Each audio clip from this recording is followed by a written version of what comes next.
عبد الله قول لامك بسرعه تعمل لي كوبايه شاي. ماما اعملي بابا كوباية شاي. فين الشاي والسكر؟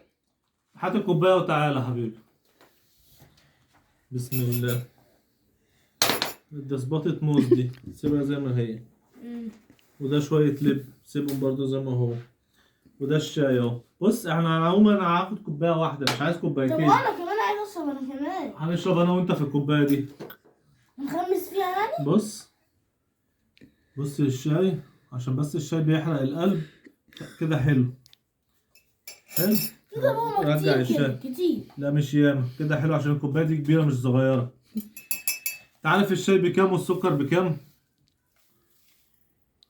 وكده حلو عشان السكر برضو مضر. عارف الشاي والسكر بكام دول؟ كيلو السكر ب 12 جنيه. وباكو الشاي ده اللي انت شايفه ده الصغير مش الكبير ب 8 جنيه.